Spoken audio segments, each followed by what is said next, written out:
बार बार दंडवत करूं श्री सतगुरु जी महाराज, जिनकी कृपा कटाक्ष से संवरे सभी काज।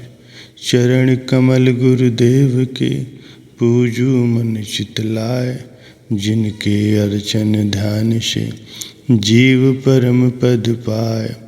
जिनके अर्चन ध्यान से जीव परम पद पाए। प्यारे सज्जनों, एक बार सद्गुरु दाता दयाल जी महाराज जी ने श्री वचनों में फरमाया कि संपत्ति दो प्रकार की मानी जाती है। एक चल संपत्ति जैसे नगद रुपया आभूषण आदि, और दूसरी होती है अचल संपत्ति जैसे जमीन मकान आदि।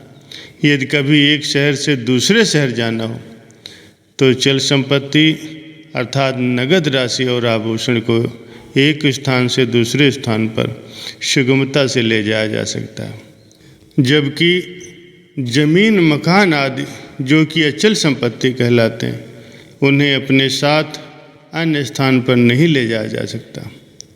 हाँ, जमीन और मकान बेचकर उसकी रकम अर्थात चल संपत्ति साथ ले जाई जा सकती। इसी प्रकार मनुष्य का शरीर भी जमीन और मकान की तरह से आध्यात्मिक दृष्टि से अचल संपत्ति के समान है। इस लोक में इस शरीर से चाहे जितना काम ले लिया जाए, लेकिन परलोक में इसे साथ नहीं ले जाया जा सकता। ये यहीं पर रह जाने वाली चीज़ है। इसके विपरीत नाम और भक्ति की कमाई चल संपत्ति है, जो परलोक में मनुष्य के साथ जाती है। इसीलिए महापुरुष फरमाते हैं कि वही मनुष्य वस्तुतः बुद्धिमान है, जिसने इस शरीर से साथ जाने वाली नाम और भक्ति की अधिक से अधिक संपत्ति एकत्र कर ली, जिसने इस शरीर द्वारा आत्मिक धन को प्राप्त कर लिया है। वही लाभ में रहा, क्योंकि ये शरीर तो मनुष्य के पास कुछ समय तक ही, अंत में तो इसको यहीं रह जाना है। फिर क्यों न इससे वो धन कमाया जाए जो मरने के बाद भी काम आए। इसीलिए अपने मन और शरीर को सद्गुरु के चरणों में सौंपकर नाम और भक्ति का धन प्राप्त करना ही बुद्धिमानी है। मन बेचे सतगुरु के पास, तिस सेवक के कारज रास। लेकिन मन तो कोई ऐसी वस्तु नहीं है कि उसे अलग से दे दिया जाए। जब शरीर को सेवा सत्संग और भजन अभ्यास में लगाया जाएगा तो निश्चय ही मन भी उधर जाएगा, क्योंकि मन तो शरीर के पीछे है। इसीलिए शरीर को सेवा सत्संग सुमिरन भजन में हर पल लगाए रखकर नाम और भक्ति का सच्चा धन एकत्र करना चाहिए। नाम और भक्ति का यही धन मनुष्य की मृत्यु के उपरांत जीवात्मा के साथ जाता है। सेवा सत्संग सुमिरन और भजन करते समय जितनी ही मन में श्रद्धा और निष्ठा होगी, उतना ही मनुष्य को लाभ पहुँचेगा।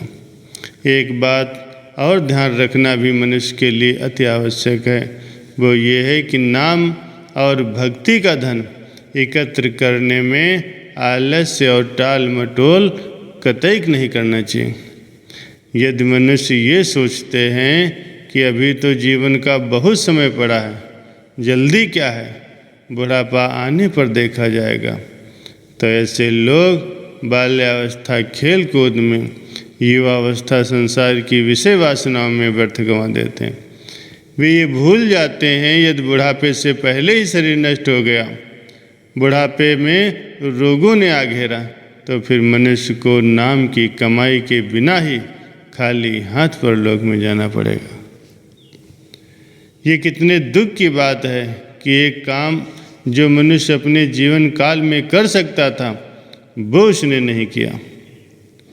इसलिए प्रत्येक मनुष्य को चाहिए कि बाल्यावस्था से ही नाम भक्ति के धन को संचित करने के लिए अपने शरीर को तथा अपने मन को सेवा भजनाभ्यास सत्संग और सुमिरन में लगाना चाहिए। शरीर तो यहीं रह जाने वाली चीज़ है, लेकिन इससे नाम भक्ति की चल संपत्ति मनुष्य एकत्र कर ले जो मरने के उपरांत भी उसके साथ जाए, ताकि उसका परलोक सुखमय बन जाए। कितने ही सरल शब्दों में श्री सद्गुरुदेव महाराज जी ने जीवन की सफलता का रहस्य समझा दिया। यदि हम इन वचनों को अपने हृदय में धारण करेंगे, इनके अनुसार अपना जीवन बनाएंगे, तो निश्चय ही हमारा लोक परलोक संवर जाएगा।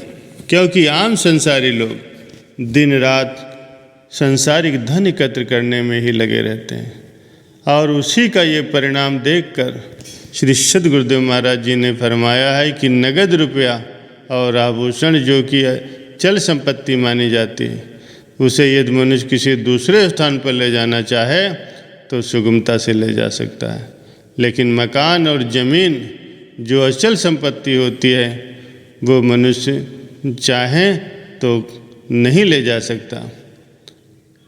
यदि मकान और ज़मीन को बेचकर उसके बदले में नगद राशि प्राप्त कर ले जाए तो फिर उसे कहीं भी दूसरी जगह पर ले जाया जा सकता है। ठीक इसी प्रकार मनुष्य को जो ये 5 तत्व का शरीर मिला हुआ है, ये भी अचल संपत्ति के समान है। मनुष्य इससे चाहे जो भी काम ले ले, जितना चाहे उतना काम ले ले, परलोक में ये जीव के साथ नहीं जाएगा। शरीर ही क्या, संसार की कोई भी वस्तु जीव के साथ परलोक में नहीं जाती। किंतु इस शरीर से यदि नाम और भक्ति का धन एकत्र कर लिया तो वो सच्चा धन परलोक में जीव के साथ जाता है।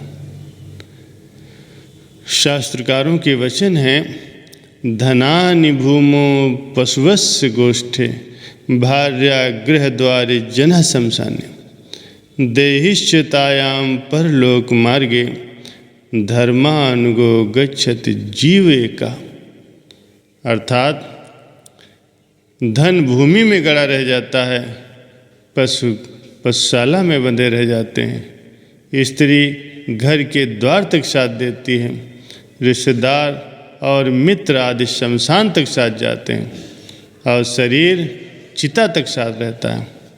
परलोक में तो धर्म अर्थात नाम और भक्ति की कमाई ही जीव के साथ जाती है। इसीलिए महापुरुषों की दृष्टि में बुद्धिमान वही है जो इस शरीर से, जिसे एक दिन यहीं छोड़ जाना है, उससे नाम और भक्ति का सच्चा धन एकत्र करता है। जिसने ये सच्चा धन एकत्र कर लिया, उसी ने ही शरीर से वास्तविक लाभ प्राप्त किया और अपने जीवन को सफल बनाया। यहाँ भी सुखपूर्वक जीवन व्यतीत होता है और परलोक में भी मुख उज्जवल होता है, महापुरुषों की प्रसन्नता प्राप्त होती है और लोक परलोक दोनों संवर जाते हैं।